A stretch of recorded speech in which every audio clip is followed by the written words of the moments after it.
E aí eu estava lá no hospital, respondo alguns pareceres lá, e eu vi um caso de uma moça muito interessante, eu tenho umas 2 semanas, aí queria conversar com vocês aqui para vocês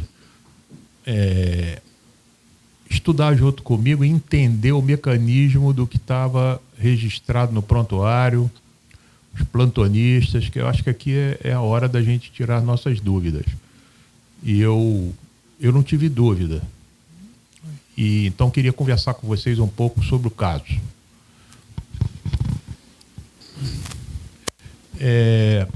A queixa principal é de que ela teve uns abalos musculares e queda ao solo.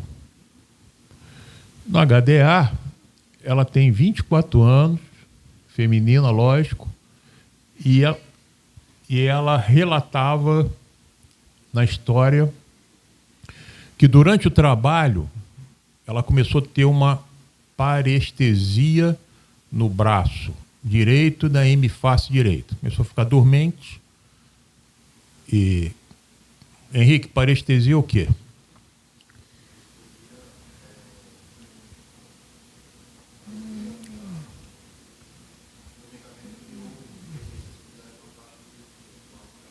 Um distúrbio da... Você falou, tá um formigamento, então... Exatamente.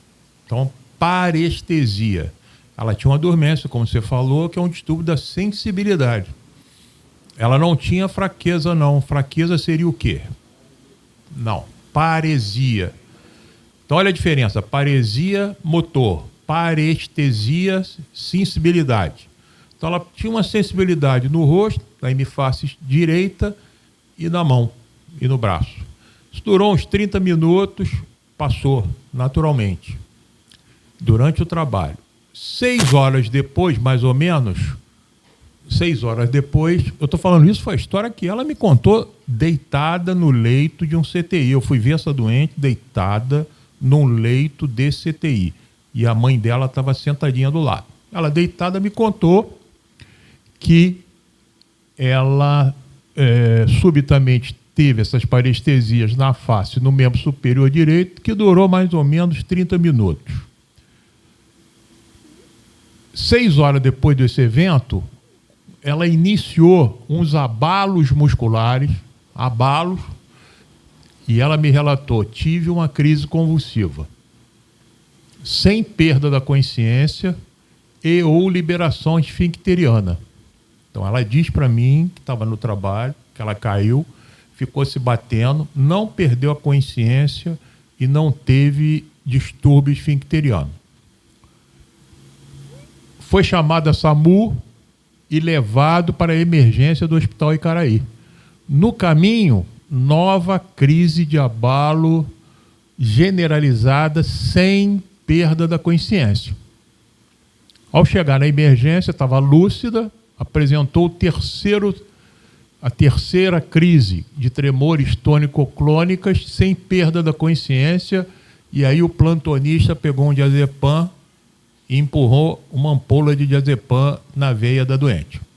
Meia hora depois dela tomar o diazepam, ela faz nova crise idêntica, sem perda da...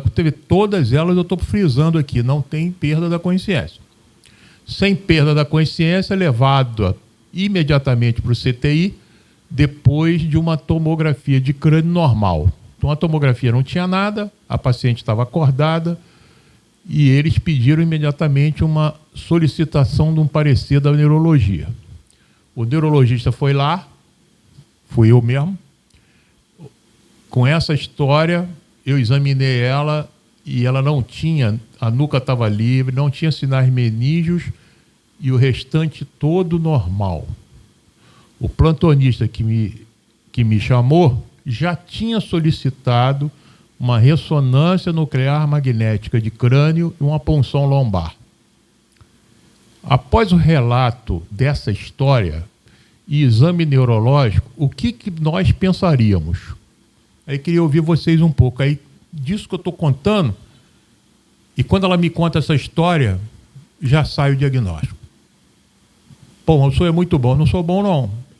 Tem alguma coisa ali que vocês têm que pensar. Não responde, não, mas é para pensar.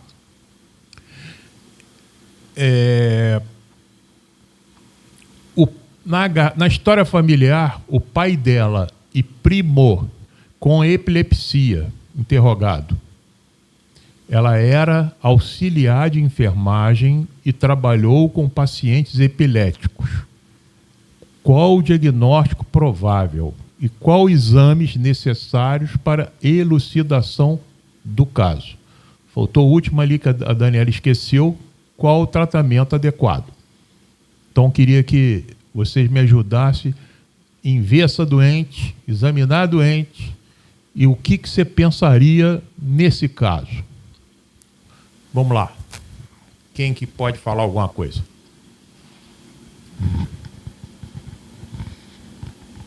Ela tem alguma doença já e toma medicamento? Não toma nenhum medicamento, não tem nenhuma doença, uma pessoa rígida, sem comorbidade nenhuma. As primeiras crises que ela teve foram essas. Hã? As primeiras crises que ela teve foram essas. Uma não, né? Que...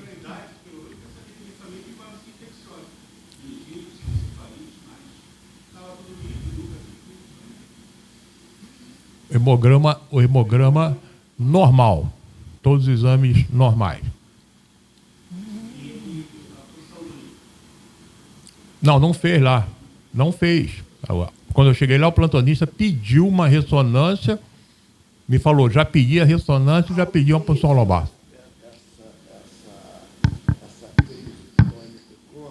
A mãe dela assistiu, o médico da emergência que ela chegou no Icaraí assistiu, e o médico da SAMU também assistiu. Então, o médico da SAMU, o médico da emergência e a mãe dela, todos três. Não tinha história psiquiátrica. Ela não tinha nenhuma história de psiquiátrica e não tomava nenhum remédio para psiquiatria.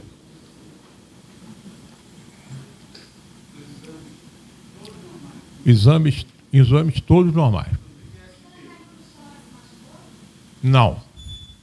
Ela não se machucou e não tem nenhum relato de contusão nem nada. Temperatura normal. Esse pai primo com epilepsia, ele é diagnosticado ou interrogação de propósito? O de propósito que eu botei ali, porque foi um relato dela.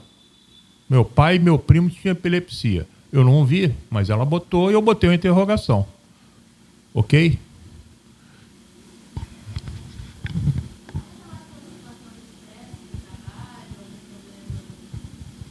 Olha só, querida, ela não me relatou um estresse, mas ela falou para mim que ela era muito ansiosa e que ela andava muito nervosa.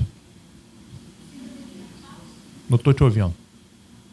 Não, pode falar, aqui é o momento. Síndrome... Não estou escutando. Não sei o que é. Hã? Ah. Como é que é o nome? Eu não sei. É o antigo DNV. Bom, então, Juliana levantou uma possibilidade de ser simulação. DNV. Aí eu queria ouvir mais vocês. Alguém contesta? O que vocês acham? Não, doutor, eu acho que devia pedir tal exame. E ela só teve essa crise, e essas crises só pararam após a realização do diagnóstico? Não, ela não parou. Quando ela chegou na emergência, ela tomou um diazepam e meia hora depois ela fez nova crise idêntica às outras. Quando ela chegou do CTI, ela não teve mais crise. E também só fez uma tomografia e exame de sangue. Eu cheguei antes da ressonância e antes da punção. Aí, com a história que ela me contou e com o exame que eu fiz, eu tinha certeza do meu diagnóstico. Gente, tem uma coisa fundamental nessa história, gente. Hã? Não. Hã? Nosso amigo matou a charada. E Juliana também bateu na porta, a porta abriu e aí... Isso é uma simulação, gente. Como é que uma moça tem 3 crises convulsivas e não perde a consciência? Não existe crise convulsiva sem perda da consciência. Se ela tem crise generalizada, ela não tem nenhum momento, pode até faltar, se a bexiga estiver vazia, ela pode não fazer uma incontinência urinária. Tudo bem, mas ela não perdeu a consciência, ela foi taxativa comigo e eu malandramente perguntei a ela, você perdeu a consciência? Não, não perdi não, eu assisti e vi os meus braços, minhas pernas batendo igualzinho as pacientes que eu vi com convulsão, igualzinho com meu pai e com meu primo. São 2 momentos, 2 evidências muito importantes na análise da crise convulsiva. A primeira é não ter perda da consciência. Segundo, ter parentes ou membros da família, ou ela ser muito ligada a pessoas que têm epilepsia e que ela olha e ela percebe como que a pessoa tem um ataque epilético. Então, na verdade, é muito comum em pacientes que têm uma íntima relação com pessoas que têm epilepsia e também em pessoas epiléticas que têm várias crises. Porque como tem essas crises convulsivas, no meio dessas crises convulsivas pode fazer uma crise epilética que não é crise. É chamada pseudocrise. Então, o diagnóstico dessa paciente chama-se pseudocrise convulsiva. Eu suspendi imediatamente a ressonância, suspendi a punção lombar e mandei pedir um parecer para quem? Ok? Então... Você chegou a falar para o paciente do diagnóstico ou não? Para ela não, mas para a mãe falei. Para ela eu não falei, não. Deveria ter falado. Assim, para mais uma confirmação diagnóstica, falar que está fazendo algum medicamento ou administrando alguma coisa também não está fazendo nada, e se ela continuasse falando, estou melhor por causa do medicamento, que ela ficou melhor no CTI, achando que estava fazendo alguma coisa mais para ela lá. Mas eu dei alta para ela para o quarto, pedi para chamar o psiquiatra, a mãe saiu do quarto, me perguntou, o senhor não acha que isso pode ser psicológico? A mãe. Então a mãe percebeu que tinha alguma coisa diferente. Então, é isso que as pessoas têm que entender, porque, quer ver, o plantonista da SAMU não percebeu, eu não estou criticando não, a gente está aqui numa junta médica, então todos nós podemos cometer equívoco. O plantonista do hospital fez um diazepam e o plantonista do CTI pediu uma ressonância ou punção lombar. Com exame de sangue normal, nuca livre, sem sinal meníngeo. Entende? Então, por isso que eu sempre bato nessa tecla. Tem que escutar a história do doente. O doente, 80%, 90% fala para você o diagnóstico. O problema é que o médico hoje não tem tempo e a medicina hoje é muito rápida. Então, o cara chega lá, vai pedindo exame, mas ele nem chega no leito da paciente para conversar com a doente.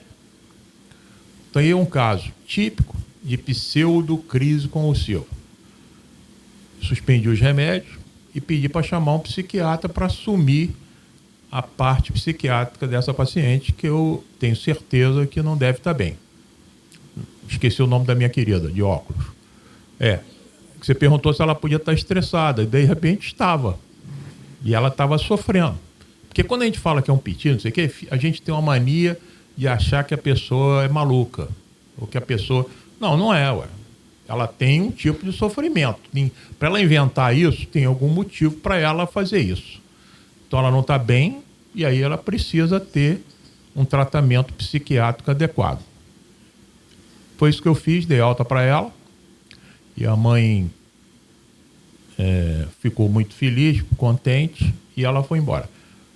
Eu não sei se o pai e o primo tinham epilepsia ou se também não faziam pseudocrises, né? Por isso que eu botei interrogado ali malandramente.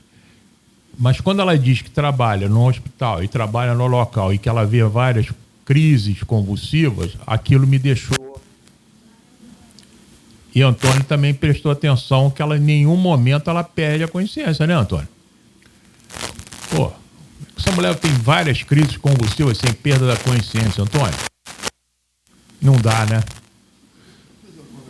Então eu achei um caso interessante, queria trazer aqui para a gente bater um papo. Vou passar para o doutor Lívio.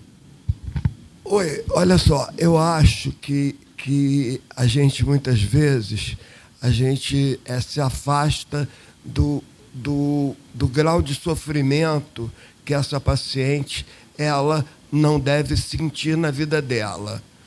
Às vezes a gente é pejorativa. Eu até gostei, adorei esse nome de Munchausen, porque PT, DNV, é uma coisa muito pejorativa para as pessoas, para o grau de sofrimento que ela tem, psiquiátrico, psicológico, para fazer chamar a atenção dessa forma toda, para ser cuidada. Então, eu acho que a gente deve valorizar muito essa situação que levou essa paciente a entrar dentro de um CTI. Então, é uma paciente que muitas vezes não é uma paciente psiquiátrica que a gente acostuma ver como doida. É uma mulher que trabalha, é uma mulher que tem uma vida. Mas imagina o sofrimento dela sair na SAMU, o sofrimento. Essa mulher tem que ter um diagnóstico psiquiátrico sério, e eu acho que nós, médicos que não somos psiquiátricos, muitas vezes a gente não avalia de uma maneira tão a gente se vê o sofrimento dessa pessoa. A gente vê muitas vezes, eu vejo que a medicina está se humanizando no passar dos anos, mas eu fico pensando que a gente deve olhar para essa paciente como uma doente, não como uma simuladora, uma pitiática, uma coisa dessa forma. Então, na verdade, essa mulher ela precisa muito de um tratamento. Ela precisa de um tratamento psiquiátrico que provavelmente ela tem uma dor que não é física, que é uma dor, e eu acho que a gente tem que estar aberto para se pôr na situação da pessoa, não simplesmente ficar aliviado que ela não tem uma doença e que mandar ela para casa, entendeu? Então, eu acho que o acolhimento também é uma coisa assim importantíssima numa situação dessa. E a gente tem que treinar, ter sensibilidade para se pôr no lugar do paciente também. Não para a gente, de alguma maneira, poder ajudar ela de uma forma mais adequada, eu acho. Eu fico pensando, eu sou formado há muitos anos, né? Eu não vou dizer porque eu vou denunciar a minha idade. Mas, na verdade, quando chegava uma situação dessa, a pessoa pegava umas 5 cc de dipirona, metia na pessoa e mandava embora. E aí a dor que a pessoa ia ficar no braço ia ter até um efeito terapêutico lá na coisa dela, que ela vai sentir tanta dor no braço que a dor espiritual dela não vai nem... Mas não resolve. Mas isso era feito com desprezo, sabe? E ao passar dos anos, eu vi que isso começou a ser mais respeitado. E aí você vê como o doutor Jefferson tratou da situação e encaminhou um psiquiatra, que pode simplesmente encaminhar um psicólogo ou a um CAPS aí qualquer. Então é isso que eu queria falar só. Eu acho, na verdade, o médico fica entre a funcionalidade e a organicidade. O que o livro está falando é que atualmente as pessoas ficam mais na organicidade, ou seja, procurando exames. E às vezes porque não conversa muito com o paciente, passa algum diagnóstico funcional. A funcionalidade é uma doença e ela tem que ser tratada adequado, porque uma pessoa com essa moça aí, ela pode fazer qualquer coisa, pode sair dali e tentar suicídio, ela pode estar deprimida, então ela expressa dessa maneira.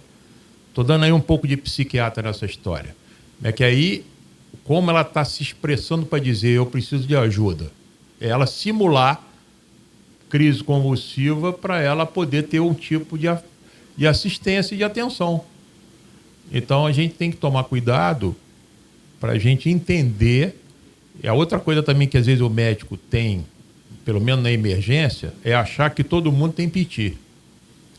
Às vezes por trás de um piti tem uma doença. Doutor, estou com a fraqueza, não estou conseguindo mexer minhas pernas, está com a dificuldade. Isso aí, mulher maluca. Isso aí é piti. Se chegar lá, não é. Se chegar lá, é um Guillain-Barré, tem um tumor. Então, a gente tem que ter cuidado, muito cuidado. E outra coisa também que eu aprendi, até com psiquiatra, que essas pessoas como ela, histéricas, que isso é uma histeria. Você, na verdade, tem que, o mesmo Paulo falou, o senhor falou alguma coisa com ela? Eu não falei. Mas é importante que você também tire essa máscara do doente.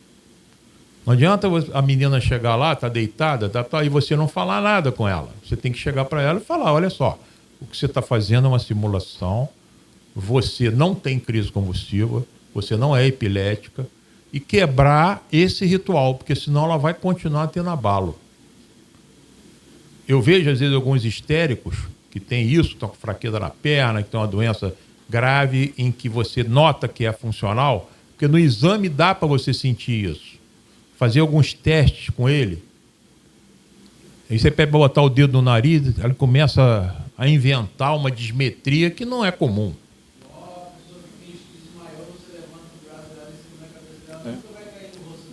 Exatamente. Alguém perguntou, não sei se o Juliano, ela se machucou, porque Juliana já tinha pescado que ela estava... Juliana achou que era uma simulação. Na maioria também tem casos desses pacientes que simulam, no caso dessa também, ele também chegar para ela e às vezes nem falar o diagnóstico para ela. Eu acho que o paciente entende quando o médico ele está vendo que não é aquilo lá. Então, às vezes a maneira que você sente para conversar com ela, está acontecendo alguma coisa depois, não que seja isso lá na urgência, no hospital, pode ser até psicólogo, mas se acontece caso isso numa unidade básica, acho que dá para a gente chegar e conversar aqui, puxar a paciente, começar a perguntar as outras coisas. Tem alguma coisa incomodando ela, se ela está estressada, se ela está com problema com familiar, com namorado, enfim. Aí ela já vai, a pessoa que já está abalada psicologicamente, a não ser que ela tenha outros diagnósticos também aí, né? Mas ela só realmente está fazendo isso num abalo psicológico, aí, passageiro ou não, né? Ela vai já falar assim, já vai entender que você viu que aquilo lá ela está simulando, talvez vai ser abrir para considerar, que isso também dá para ser feito. Porque às vezes você, falando diretamente para o paciente que você está fingindo, eu sei, ela vai fazer um escândalo também, vai piorar, vai simular outra, alguma coisa assim. Eu acho que essa parte por isso que eu perguntei, porque você falou para o paciente, ou não, também ou eu acho mais interessante ou não falar e falar com um familiar responsável, ou alguma pessoa responsável ali, ou ter essa parte de não falar diretamente, mas fazer com que ela entenda que você sabe que ela está fazendo. O que eu acho também que será que ela faz essa simulação? Ela tem consciência? É uma coisa proposital ou não? Porque se você disser para ela que ela está fingindo, e se ela faz aquilo? Eu não acredito que seja uma coisa... uma pessoa que não tem um diagnóstico psiquiátrico faça uma coisa dessa, entendeu? Então ela tem alguma coisa psiquiátrica, ela tem. Ela não é porque ela está estressada no trabalho, está com síndrome de Burnout ou qualquer outra coisa que ela vai dar um piti dessa forma, dessa monta. Ela provavelmente ela não tem uma consciência dessa coisa, porque senão é muito difícil a pessoa fingir isso, a pessoa tem que ser muito psicopata para conseguir um objetivo, ter consciência que vai fazer aquilo para conseguir um objetivo X ou Z. Enfim, é muito complexo essa parte mental das pessoas. Uma outra forma de, às vezes, você ter um doente que você está abordando e ele diz para você, igual ela, que teve 3 crises convulsivas, tem um método que eu aprendi isso lá em São Paulo, sabe? E depois eu comecei a fazer isso e tive sucesso em alguns doentes. É você pegar um soro ou pegar uma água destilada, Antônio, botar numa seringa e falar para o doente, eu vou fazer um remédio, que esse remédio induz crise convulsiva. Então, a senhora, por favor, tenha calma, porque o remédio que eu vou injetar aqui, a senhora pode ter uma crise convulsiva, porque ele tem um alto teor no cérebro de crise convulsiva. Eu aí peguei a aguinha destilada, botei na veia devagarzinho, daqui a pouco a pessoa começou a se bater toda. Nessa menina eu nem fiz, porque eu tinha tanta certeza que isso aí era uma pseudocrise, mas quando você tiver uma dúvida em achar que pode ou não ser uma crise convulsiva, esse é um método que eu acho legal.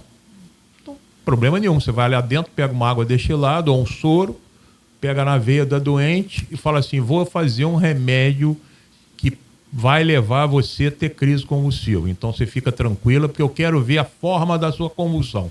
Quando você injeta, esse tipo de pessoas faz automaticamente uma crise convulsiva para você confirmar a tua dúvida que você estava tendo. Já fiz isso algumas vezes com sucesso. Essa menina eu não quis fazer porque a história dela e o exame era tão, para mim, tão claro, que eu nem injetei nada, nem fiz nada. Eu tirei ela de lá do CTI, mandei chamar o psiquiatra e suspendi os exames como eu tinha que fazer. Vocês acham que essa moça teria que fazer um eletroencefalograma? Sim ou não? Então, não tinha nem por que você pedir um eletroencefalograma numa paciente como essa, né? Então, não foi pedido nada. Não foi solicitado nada. Foi só solicitado o parecer da psiquiatria. Ele passou para mim, eu nem sei o que eu vou falar.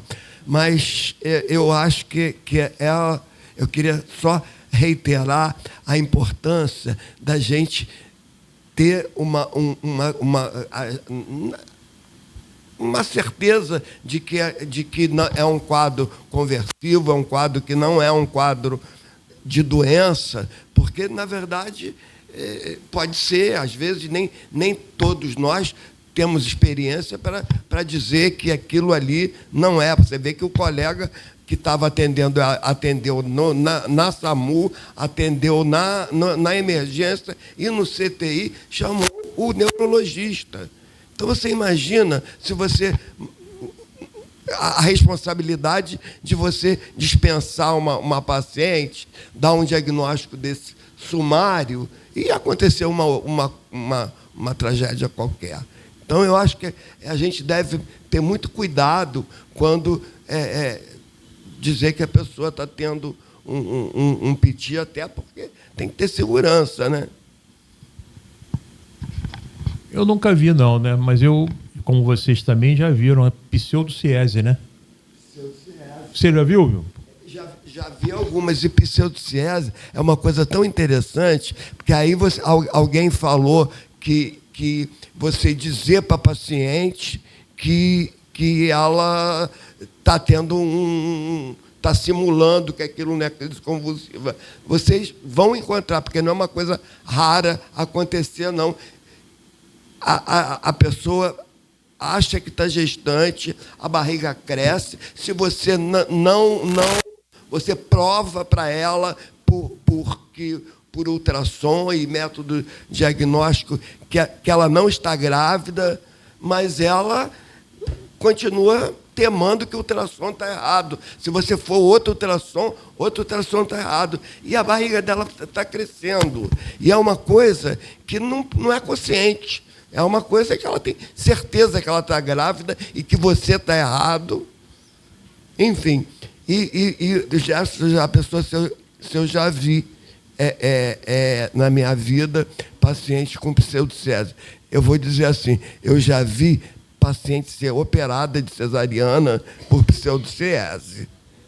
É loucura, mas para você ver como a coisa simula, entendeu? Hoje, talvez isso não aconteça, porque as gestantes elas chegam no hospital com cartão pré-natal, com uma coisa qualquer. Mas, antigamente, antes de ter esses programas de APS, atenção básica, a paciente ia fazer pré-natal se quisesse.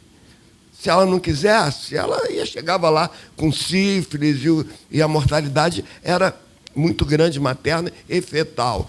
E a pseudociese era uma coisa comum, que chegava lá. E eu, no hospital universitário, eu vi operarem pseudociese. E aí, como é que você explica para depois a pessoa fazer uma cesariana e não ter feto? Como é que você explica para a família? Porque está todo mundo com enxovalzinho pronto. Entendeu? E isso não é tão incomum assim, não. Mas essa parte da cesariana é erro médico. É erro médico. É erro médico. Mas a pessoa simula tanto que se for um médico mais experiente, um médico menos experiente, um médico mais novato, ou então aqueles médicos que fica deitado no quarto, e os residentes e os internos andando, ele diz assim, está assim, assada, chegou a gestante sangrando. Pede sala e que daqui a pouco, quando estiver pronto, eu desço. Aí chega lá. Entendeu? Aí a responsabilidade da pessoa é muito grande.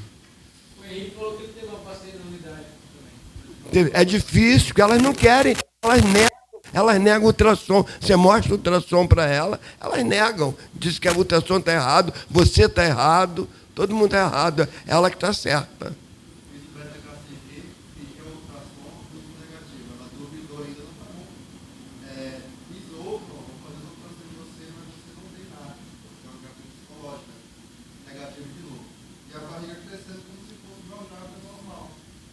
Pois é, e aí chega lá no hospital, chega lá, se pegar uma pessoa ou negligente ou incompetente, digamos assim, aí ela começa a menstruar lá um belo dia, porque ela vai menstruar. Ela menstrua, está sangrando, está com descolamento de placenta. Foi o caso dessa moça. E aí corre para o centro cirúrgico. E aí chega lá, cadê o feto?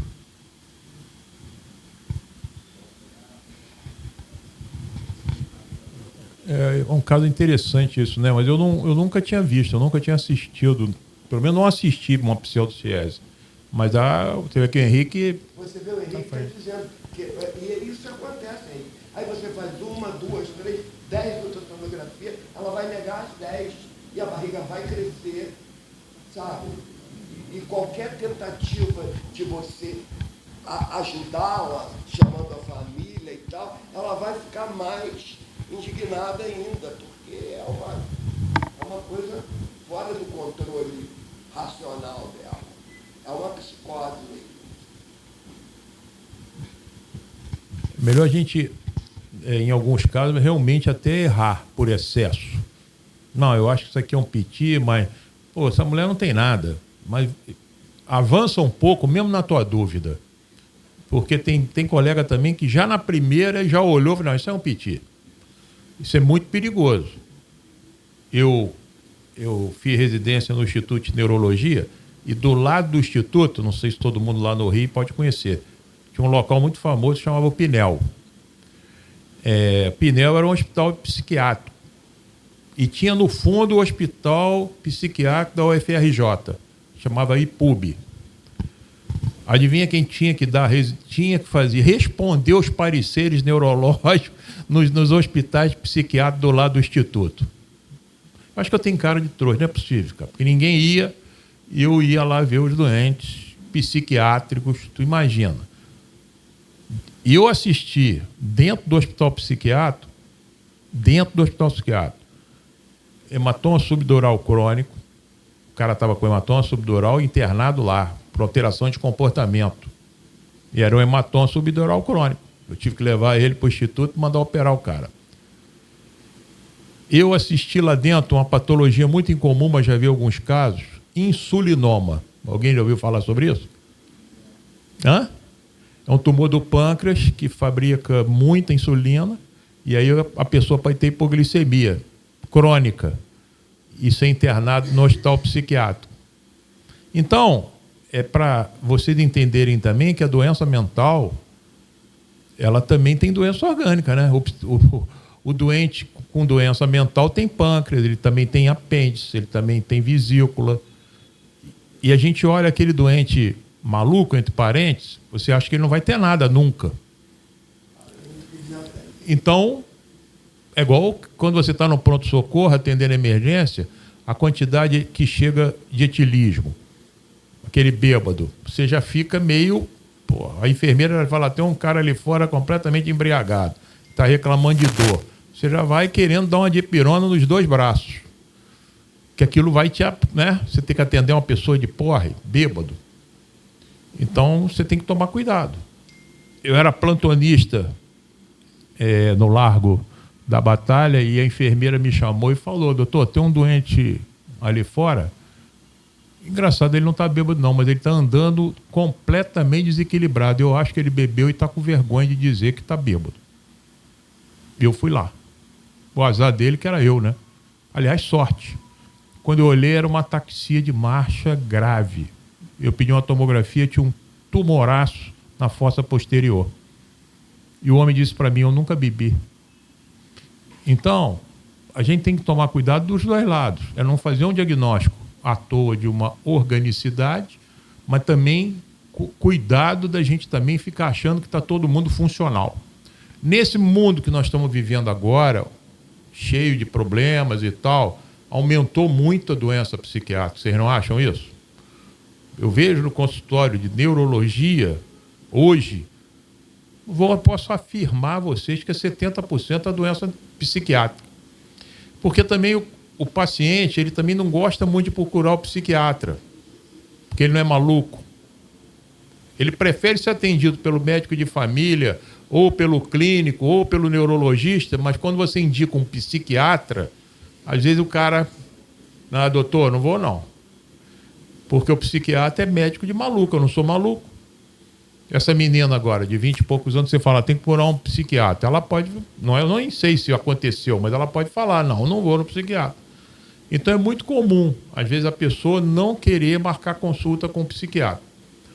Eu acho que nesse momento nós estamos atendendo uma quantidade de pacientes que estão necessitando de ajuda, pelo menos psicológica. Todos. Eu não vou botar 100%, porque não, mas todo mundo tem alguns problemas, uns muito mais, ou muito menos. E aí eles focam em algum órgão, ou vão te procurar no posto de saúde, no consultório, reclamando de alguma coisa que, na verdade, aquilo ali está por trás de outra. Estou com uma dor de cabeça, você vai lá, uma cefaleia tensional. Eu tenho uma dor no peito. Aí o cara entra dentro de um hospital cardiológico com dor no peito, ele vai sair de lá com um eletrocardiograma, cintilografia. Então, a gente tem que tomar cuidado, porque nós estamos, no momento, muita ansiedade, muita doença psiquiátrica, muita depressão. A chamada depressão mascarada é uma doença também terrível. É uma pessoa que nunca vai admitir que está deprimido. Ele não dorme bem à noite, está comendo mal, ele não está estudando direito, o trabalho está ruim, mas ele não quer esse conjunto dizer, estou deprimido. Aí o nome vem depressão mascarada. Por trás daqueles sintomas todos, ele tem uma baita de uma depressão.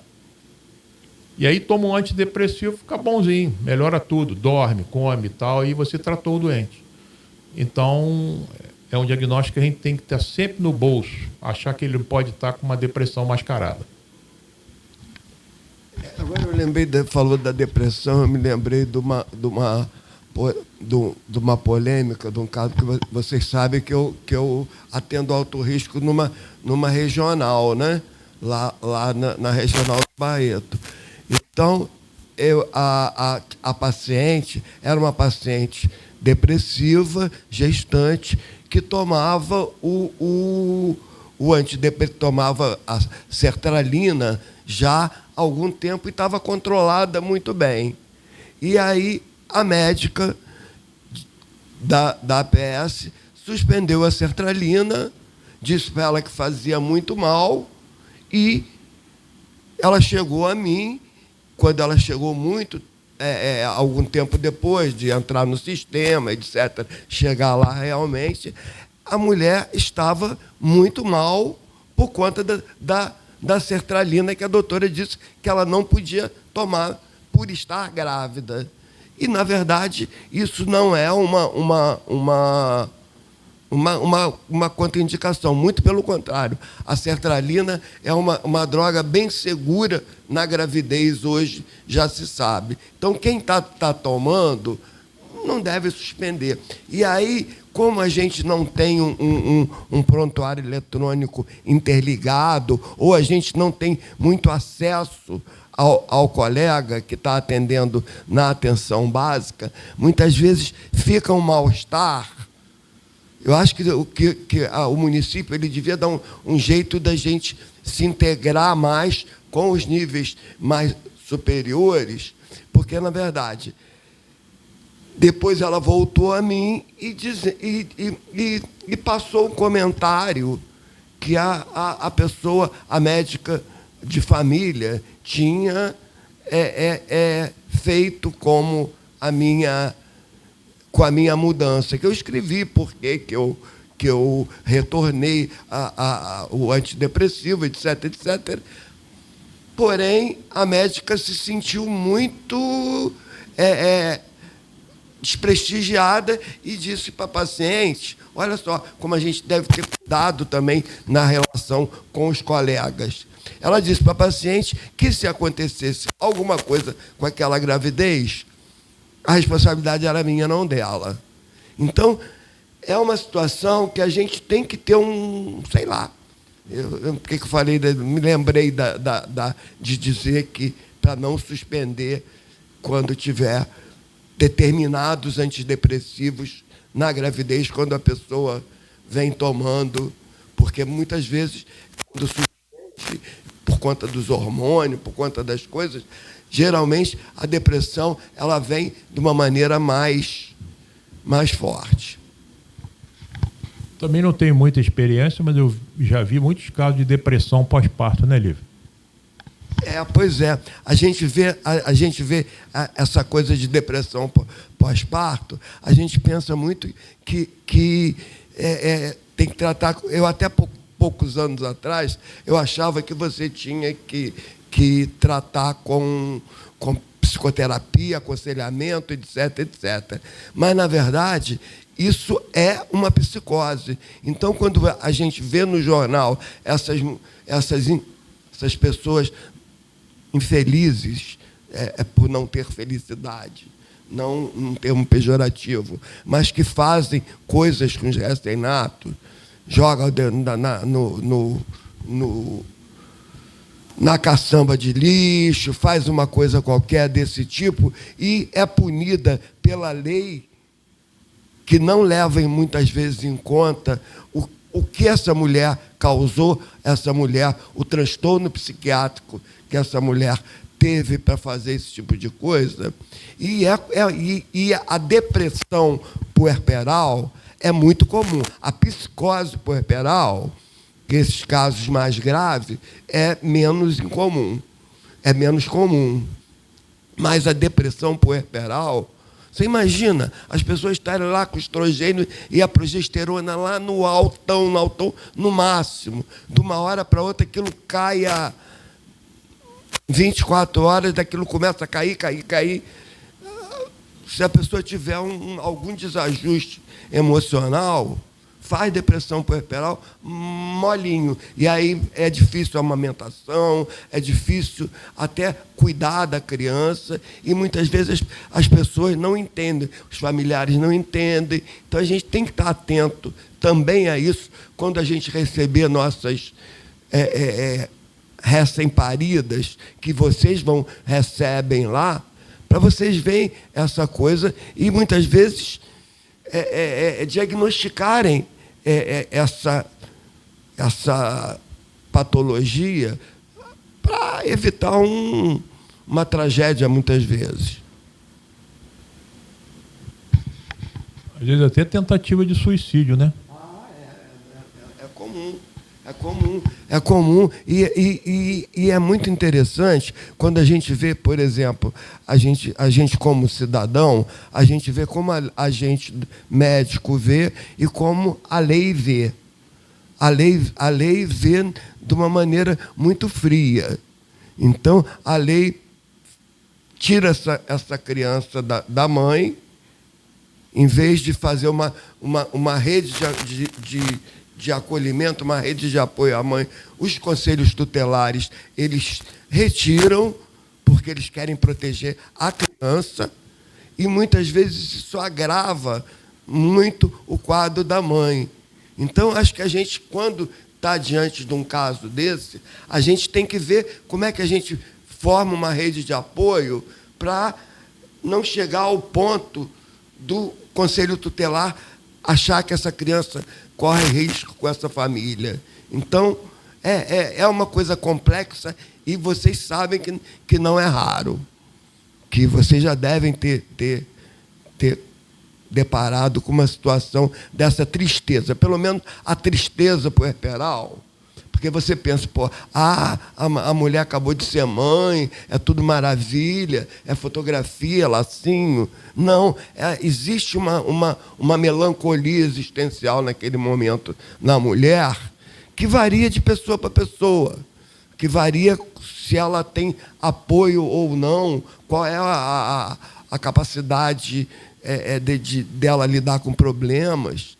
Enfim, eu acho que essas coisas todas, que eu acho que foi muito interessante esse caso que o Jefferson trouxe, porque você vê como é uma coisa ampla, essa coisa dessa coisa psiquiátrica, porque, na verdade, o Jefferson trouxe um quadro psiquiátrico, que chamaram neurologista. E foi conduzido da melhor, esperamos que seja conduzido da melhor maneira possível, né? Você vê como é que esse canal teórico eu acho interessante, né?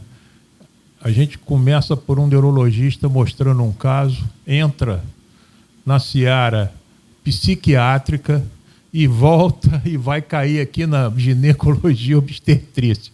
Então, isso aqui é uma coisa que não tem preço. Eu acho um ensinamento, quer dizer, eu aprendi muito com o livro que ele falou as coisas dele e tenho certeza que ele também aprendeu um pouco comigo aqui. Isso aí é uma honra a gente ser médico, né?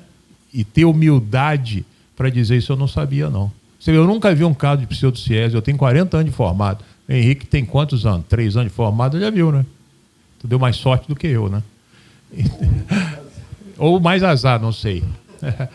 Então a gente achar que sabe tudo, a gente achar que estamos dominando integralmente, não estamos não, gente. Mesmo ao longo do tempo, a gente conversando, tirando as nossas dúvidas, a gente está aprendendo todo dia. Eu me lembro, acho que eu já falei isso, quando eu estava na enfermaria lá da minha residência, escrevendo o paciente, quando chegava um professor que eu adorava, que sabia tudo, falou assim, vamos fazer um round. O round naqueles doentes que estavam internados era um aprendizado muito grande, gente. Só de ouvir aquele homem falar, aquilo era um livro. Ele entrava pela neurologia, saía pela clínica médica, ia pela história geral, porque o médico tem que ter um pouco disso, uma coisa abrangente. Ele não tem que ficar batendo só naquela tecla, ele tem que entender um todo. Se você pegar uma pessoa dessa e vai achar que ela é só maluquinha e deixar ela ir para casa, dá alta para essa maluca aqui, porque ninguém quer atender essa maluca aqui, não. Essa menina amanhã pode fazer uma tentativa de suicídio e se matar. E você não tomou atitude nenhuma. O livro está aqui dizendo que psicose puerperal, depressão puerperal é coisa... Não é não, gente. Tem casos dramáticos, né, Lúcio? de mulheres que têm filho e querem matar o filho, matar o marido e se matar, não é isso? Então a gente tem que tomar muito cuidado com esse tipo de coisa. Tudo bem, alguém quer falar mais alguma coisa aqui e tal? Não tem. Eu só queria, só para concluir que eu estava falando desse quadro mental, né? Essa situação, para ver a gente agora, não como médicos, mas como cidadãos. Você vê que a justiça, ela não pondera essas coisas. Ou o cara é incapaz, e aí vai lá para o hospital, para o manicômio psiquiátrico, ou vai pegar uma cadeia por infanticídio. Entendeu? E essa é E, infelizmente, nos anos que eu passei no Antônio Pedro, eu também tive a infelicidade de ver paciente chegar parida e pariu em casa, deu fim no feto, lá deu o jeito dela, e chega no hospital achando que as pessoas não vão saber que ela é uma recém-parida. E aí o plantonista chamar a polícia, e aí ela ser presa dentro de uma maternidade e na casa dela se achar lá o feto, as coisas dessa forma. Então a justiça saiu algemada do hospital. Então a gente já vê de outra forma, mas não deixa de ser um crime, embora a pessoa seja tratada de uma forma com muito rigor, né? Mas é assim. Então a gente tem que estar mediando entre esses dois lados. A gente olhando o paciente como um cidadão e a gente olhando um paciente como um paciente, que a gente pode, de alguma maneira, dar uma ajuda. Antônio, queria aproveitar que a gente está aqui, que a gente já conversou e hoje o colega não pôde vir. Muito rápido e resumido, para a gente também não ficar aqui o dia inteiro de plantão. O que você acha de infecção urinária quando tratar? Vem cá, senta aqui. Você mesmo. Você já foi residente. Pô. Juliana, vem cá você também. Meu e Lívio falamos demais aqui, né, Lívio? Agora eu quero escutar vocês dois. O nosso amigo não pôde vir, aí eu queria escutar, porque eu vejo isso e fico revoltado com a quantidade de antibiótico que algumas idosas tomam, porque está com a urina fétida, mau cheiro e está meia sonolenta. Eu queria ouvir os dois aqui, o que eles acham disso? Oi, boa tarde, gente. Bom estar aqui com vocês. Dr. Jeff sempre aprontando. Mas vamos conversar. Mas tem sobre as questões da infecção urinária que ficam assintomáticas, né? Nesse caso, muitas vezes, tem que ter um bom senso a respeito do tratamento, né? Muitas vezes, no estado geral, o paciente já conviveu com esse patógeno e muitas vezes não é necessidade de você tratar de uma maneira tão emergencial, não é isso? Sem ter um exame de base e para verificar como urocultura, antibiograma, tá bom? Então é importante verificar, além disso, os sinais clínicos da paciente para o início do tratamento, entende? E ter certeza de que o exame em si vai poder te dar confiança de que essa bactéria vai poder ser combatida e curada, né? A infecção urinária. Então não precisa ter essa pressa toda, somente os pacientes domiciliados, acamados, né, grau de dependência 3, então tem que prestar bastante atenção sobre isso, tá bom? É mais ou menos isso que a gente comenta. Agora, do outro lado, as pacientes sintomáticas, né, com a clínica é soberana. Então, se a paciente está sintomática, disúria, poliúria, entendeu?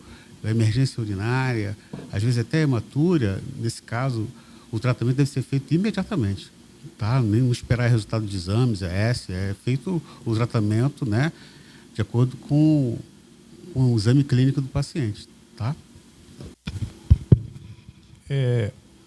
Eu queria perguntar a vocês o seguinte: o idoso acamado, com fralda, urina fétida, escura, e você pediu um EAS, qual é a chance de vir bactéria? Vocês acham que é muito alta ou baixa? Hã? Então essa é a resposta que a gente tem que tomar cuidado. Porque às vezes tem idosos, como eles estão falando, que não fazem higiene direito. E aí você pede um exame de urina, que é para te ajudar ou para te atrapalhar? Que aí veio uma Escherichia coli sensível a tudo, até copo d'água.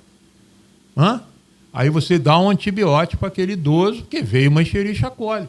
Mas o doente não tem clínica nenhuma, mas você deu porque a urina estava fétida? E às vezes a própria família evita de fazer muito líquido para não Exatamente. Não ter que trocar muita fralda. Então, esse que é a história.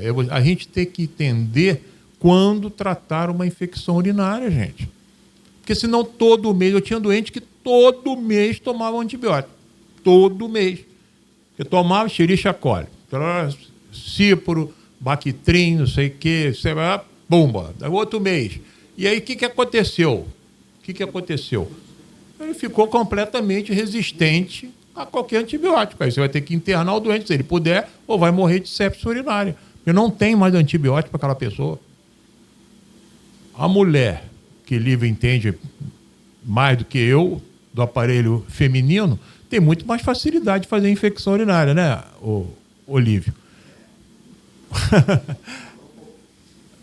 E aí a gente tem que tomar cuidado com isso, porque é um abuso, uma quantidade de gente que chega na emergência, faz exame de urina, porque a velhinha está meio sonolenta, porque não sei o quê. Aí quando você fala, tem lá 50 piós, não sei o quê, sensível, é proteus, não sei o quê, toma antibiótico. Então, eu acho que é um exagero, a gente tem que tomar cuidado para a gente não ficar tratando bacteriúria assintomática. O nome é esse. Então, a pessoa tem que dar um antibiótico quando ela precisar tomar um antibiótico. Agora, você... não, doutor, não pode pedir um exame de urina, não, para mim ver como é... Pedir o exame de urina, por que você vai pedir para uma idosa, pode te atrapalhar. Isso aí também todo dia eu tenho uns livros para vocês, todo mundo aqui, todo paciente chegado, queria pedir hemograma, urina e fezes. Exatamente. Para pedir urina e fezes é difícil, tá? Eu também. Eu, neurologista, então, né? 10 exames de urina que vai vir, 8 vai vir com a Exatamente. E aí, a primeira pergunta é exatamente essa, por quê? Tá com algum sintoma? Não, é só para fazer o que tem que fazer. Não tem que fazer. A urina da mamãe tá fétida e escura. Eu escuto isso todo dia. Porra! Você acha que a urina tem que estar igual líquor, né? Água de rocha. A urina tem que ter igual líquor, água de rocha. Porque se vier escura, não sei o quê, tem que pedir. Aí o exame de urina vem um proteus, sensível a meropenem, ertapenem, e nego cai de cabeça. Entendeu? Então, é isso que... Sabe o que acontece? Se você também explicar ao doente, ele vai entender, Paulo. Esse negócio de, não, mas o cara veio pedindo, eu tenho que fazer. Não tem que fazer, não. Agora, você também não pode morder o doente. Não, a senhora não vai, não vou pedir exame nenhum. Ela não vai gostar. Você, olha só, a senhora não vou pedir, a senhora já tomou antibiótico, tem 2 meses. Isso aí é uma coisa comum no idoso, com fralda. Eu duvido que a doente não vai entender, não é? Agora, se você chegar lá, é igual o cara está com dor de cabeça. Chegou lá, doutor, eu quero pedir uma tomografia que eu estou com dor de cabeça. Por quê? Fiquei, de vez em quando me dá uma dor. Você examinou, seu exame está normal, fundo de olho está normal, não tem indicação de fazer uma tomografia. Se o senhor sentir alguma coisa, piorar, volta aqui que eu examino o senhor de novo. No caso, eu vou fazer, chega a cada 6 meses, pedir hemograma e querendo saber se não tem Tem isso também. O cara faz um TSH de 6 meses. Pô, não é possível, cara.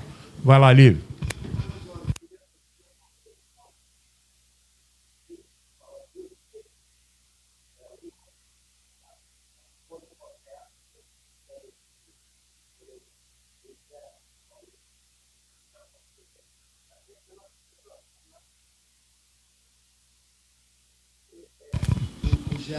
O Jefferson falou que num paciente, uma bacteriúria assintomática, você não trata, você manda a pessoa beber bastante água, enfim, se a pessoa estiver assintomática, realmente não faz. Mas tem a exceção, a gestante.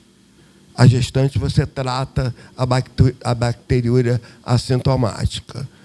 E, na verdade, às vezes, a gente, como não tem um EAS à mão imediatamente, ou se a gente tem um resultado do EAS, a gente usa muito fosfomicina em dose única, que costuma resolver grande parte dos casos.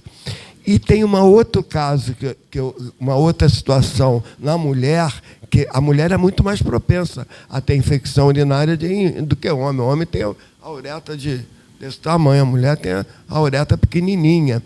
Mas existe uma situação, a situação do relacionamento sexual. Porque na hora, dependendo das dimensões, isso daí abre mais ou menos a uretra da mulher durante o intercurso. E aí, com essa uretra dilatada, você tem migração de fluidos vaginais ricos em bactérias várias, entrando na bexiga pela essa dilatação da uretra. Então, isso é muito comum na mulher. E existe uma coisa que vocês vão pegar também com muita, que é chamada cistite da lua de mel. Então, as pessoas, quando iniciam a vida sexual, costumam ter muita cistite. Então, o que a gente faz para a gente recomendar, para não ficar passando antibiótico para todo mundo? Mandar as pessoas beberem água. E acabou de ter atividade sexual, vai no banheiro fazer xixi. Nada de ficar ali, entendeu? Sai, esvazia a bexiga e volta para dormir. Mas é um hábito que tem que ser criado. A gente tem que, muitas vezes, orientar as pessoas por causa disso, que vocês vão ver. E tem outros casos ainda, não raros, que você vai ver que a paciente ela tem infecção urinária de repetição. Transa, tem infecção urinária. Toda vez que tem atividade sexual, tem infecção urinária. Para isso, a gente faz uma coisinha que é tipo um preventivo. As pessoas não gostam de ter que tomar um remédio toda vez que tem uma relação sexual. Mas é indicado, nesses casos específicos, você fazer um comprimido em dose única de macrodantina. Transou, toma um comprimido. Isso quando essas outras medidas de prevenção falharem. Porque geralmente funciona, é uma dose pequena e, enfim, é isso. Aula muito boa, hein? Neurologia, psiquiatria, nefrologia e agora o Lívio fechou com atividade sexual. Então, né, Lívio? Tem brincadeira. Então, sai daqui todo mundo bem, com cérebro, mama, rim e aparelho feminino. Parabéns todo mundo. Obrigado por essa aula. E semana que vem estamos aqui de novo.